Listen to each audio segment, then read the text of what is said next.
درێژەکەشانی قەیرانی دارایی وای کردووە هەر زیادبوونێک لە خەرجی ڕۆژانەی هاوڵاتیان کاریگەری زۆری دەبێت لەسەر ژیان و گوزەرانیان. دانیشتوانی سەنتەری قەزای سۆران نیگەرانن لە زیادبوونی نرخی دیاریکراوی ئەمپێری کارەبای مۆلیدە ئەهلیەکان کە ئێستا لێیان وەردەگیرێت. بەڕاستی خەڵک لەو قەیرانەی ئێستا زۆر ناڕازیە و زۆریش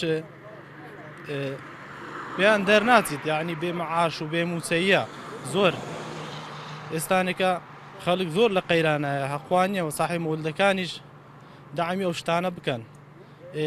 بۆ نمونە ئەو مانگەی ئێستا 10,000یان لە خەڵک وەرگرتووە. بە جیاوازی تەواوی قەزا و ناحیەکانی تری سنووری پارێزگای هەولێر لە قەزای سۆران زۆرترین نرخ لە بەرامبەر ئەمپێرەکانی کارەبا لە هاوڵاتیان وەرگیراوە. یەکەی ئیداری سنوورەکەش هۆکارەکە بۆ کەمی کارەبای نیشتیمانی و زیاد پێدانی سەعاتەکانی کارەبای مۆلیدە ئەهلیەکان جێڕایەوە. هاوکات پابند نەبوونی حکوومەت بۆ دابینکردنی سوتەمەنی بۆ خاوەن مۆلیدەکان وای کردووە لە سۆران بڕەپارەیەکی زیاتر لە هاوڵاتیان وەربگیرێت. ئەو مانگەی ڕابرد و 210 سعات کارەبا درراوە.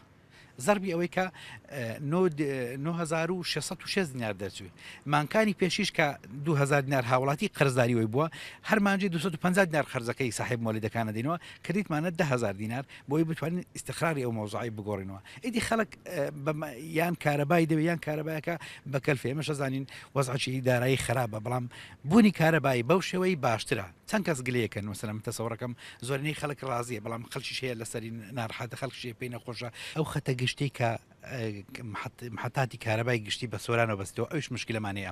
دەمێکی زۆرە کە بەڕێوەبەراتی گشتی کارەبای هەولێر گلەی لەسەرەوێکا کە ئەو تەلانە کۆن بوونەوە تااقەت و توانای گواستنەوەی ئەو هەموو کارەبایان نییە بۆ منتیقی بەتایبەتی هەندێک زە خەتی دەوەچی لەسەر خەتی هێڵی ماڕوە.